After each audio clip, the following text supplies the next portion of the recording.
Seismic 7, Chapter 22, Part 2.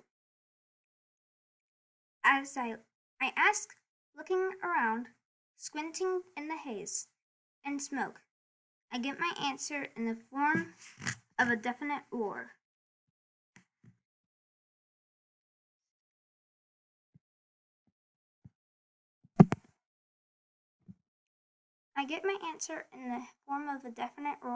From behind me. Raquel has climbed on top of Greer and McNamary's parked truck and is wrestling with Styles for the slurry hose. He grips her tightly and swings her around, trying to grab for her neck. Raquel! I let go of the pod, trying to race to her side. More rocks fall around us. One hits me in the shoulder. Another, still molten, hits the ground behind Greer's truck. The grouse ignites. Get the hose, Nolan shouts, but then Fee, coming out of nowhere, slams me violently to the ground. My ears ring and my vision swims. The whir of the generator sounds piercingly loud. Then I cough, causing clouds of ash to roll across the dirt in front of me. Fee climbs off of me. Getting to his feet, I try to do the same, but the wind is still knocked out of me, and I fall back to my knees. A second truck pulls up, and a bunch of men jump out. I can hear Haley shouting. A brawl breaks out between the new truck of Greer's people and the handful of Haley's firefighters, who aren't with Kinsey or at the lake. The chaos only grows. I clutch at my stomach, which still hurts. What's going on? I hear a familiar voice ask. Wyatt! I want to sob and release. Wyatt, you're okay. Nolan jerks open the bars to the drilling pod, which is now out of the tunnel and laying on the remains of the cabin floor by the generator. Wyatt stumbles out, shaking himself off. He pulls off his safety goggles, and I can see his expression morph as he takes in everything that's happening. I struggle to get up again, but Fee puts a foot on my back and kicks me down, face first into the dirt and ash once more. Then Fee yelps, his foot leaving me in a flash. I turn to see Dave wrestling him. I crawl away from them both and scramble upright, glancing back at the truck bed for Raquel. She's still in Styles' grip, and behind them the brush fire grows closer. McNamary and Greer climb out of the truck. Get that hose, McNamary commands, but Styles' hands are full and Raquel's grip on the hose is tight. Hold on, Raquel, I yell. I'm coming. Styles flings Raquel around the truck bed. She tries to aim a kick for his shins, but misses. Then Fee is up and darting straight for them. I look back to see Dave rolling out on the ground, clutching at his face, which is gushing blood. I spin to run at Fee, but Nolan and Wyatt get to move first. Nolan tackles Fee to the ground, and a poof of ash, and Wyatt delivers a sharp kick to his temple. Fee doesn't get up this time. Tiny, stinging rocks pelt us all. Reaching the truck, my feet slide on the hubcap of the back tire as I scramble to pull myself into its bed. A layer of ash makes everything slick, but I make it in, just in time. The fire behind the truck reaches the grass at the edge of the vehicle. The heat sears into my skin.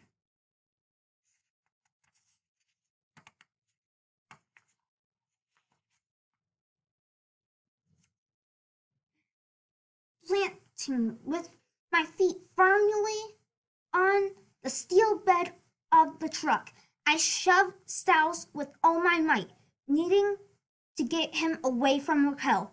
He stumbles, losing his grip on the hose for a brief moment. Raquel has it all to herself, at least until McNamary jumps onto the truck with us.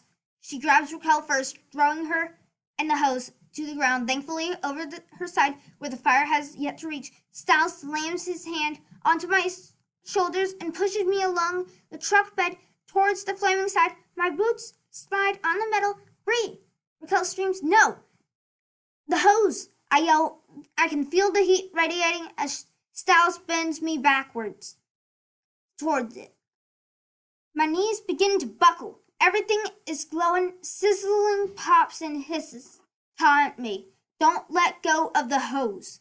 But Raquel has made her choice. She leaps back up onto the truck, grabbing Styles around the waist. Startled, Styles slips on the ash, and all three of us topple off the vehicle in a heap on the safe side.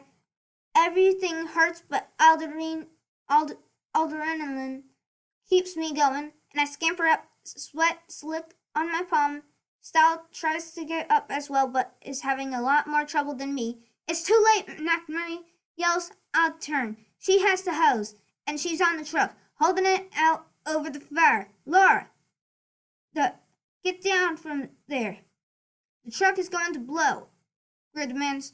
Styles groans and tries to get up again, but Haley and her firefighters have gotten the upper hand in the other men, and now move in to take him and Fee away. Some of the firefighters turn to go after McNamara next. McNamara hefts the hose out further away over the flames. Come any closer and I will drop this, she warns. Everyone stops their tracks. Larger rocks start to fall, mix in with the smaller ones. We all have a hand over our heads, trying to protect ourselves. What do we do? Raquel asks me. You're all going to back off, McNamara says next. Back off and let us leave. How can you do this? Dave asked, stumbling to his feet and holding his sleeve against his nose, which is still bleeding profusely. How could you betray everyone like this? I'm not betraying anyone. You are. McNamara responds, her curly hair flying around her head.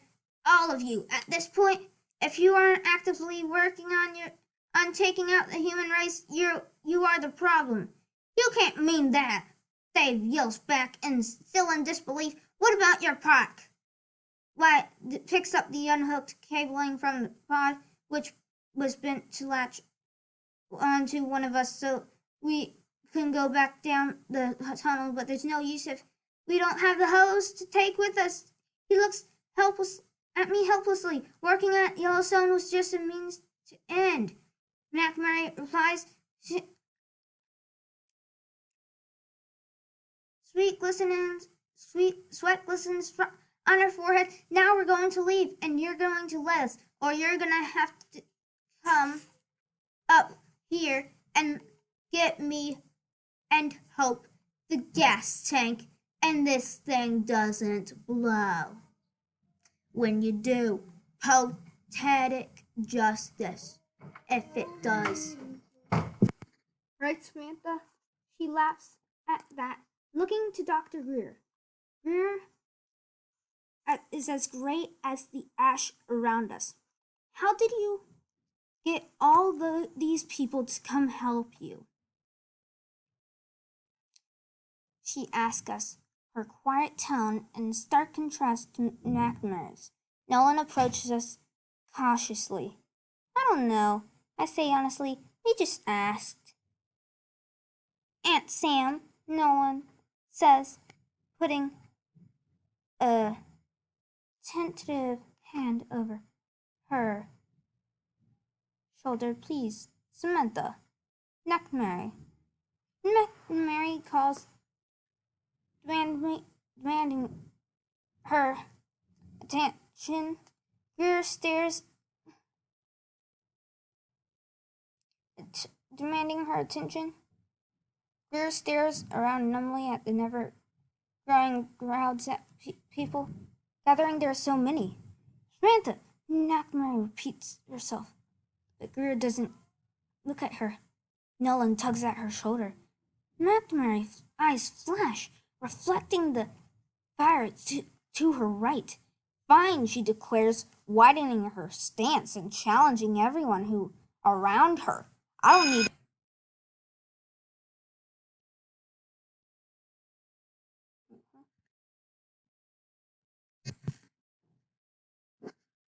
Oh no, I lost my message. Yeah. Fine, she declares, widening her stance and challenging everyone around her. I don't need any. I don't need her anymore.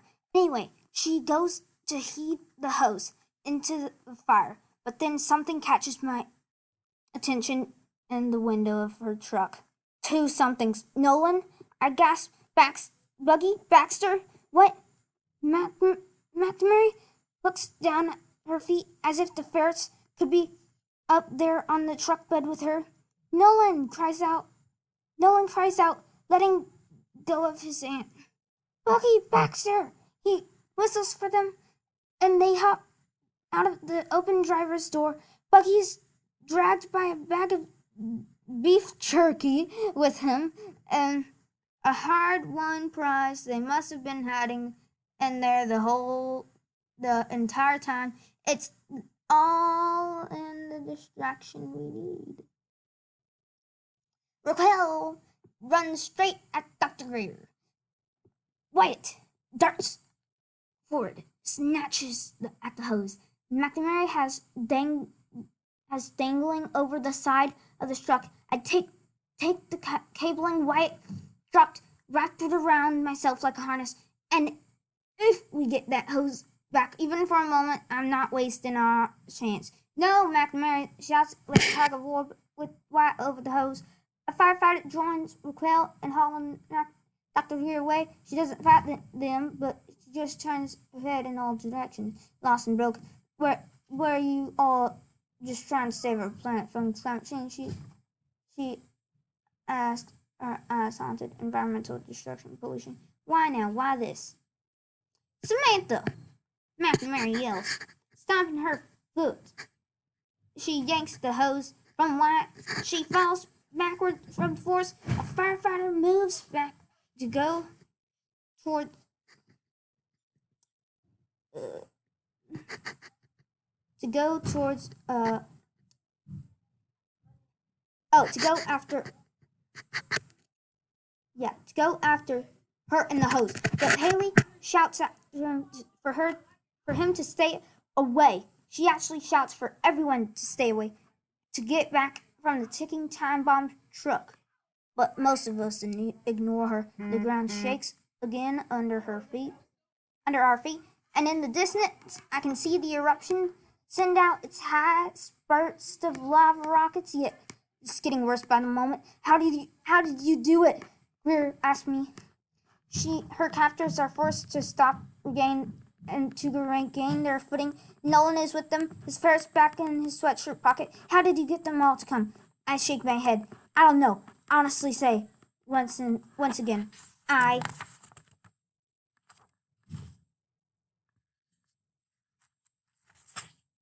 guess when all these people heard there was a way to save lives, they decided to do it. There's one more to it than that. There has to be much more than is happening. I can't sort out any more sense than that. Tears fall down Dr. Greer's face as she's taken away. Then she whips her head up, as if thinking of something. Be careful down there, she yells back at me. The quakes may have shifted things. Look for new signs of leaks in the bedrock. Samantha! McNamara shrieks once more from the truck bed. She lets out a growl, glaring at us. Well, I never thought I'd see the day that you managed to brainwash Samantha Greer against her life's work. But bravo! There's a heart-stopping popping sound from the truck, like several gunshots going off at once. I shriek, ducking, but it was just the tires, not the gas tank. McNamara almost loses her footing, but manages to steady herself. She climbs up onto the roof of the truck, heaving the hose with her. The fire blazes behind her, a backdrop to her rage. You think you're the heroes and we're the villains, but you can't even see that you're the same as us. Wyatt and Raquel walk over to stand on either side of me by the tunnel entrance in what remains of the burnt cabin. Without speaking, we link arms.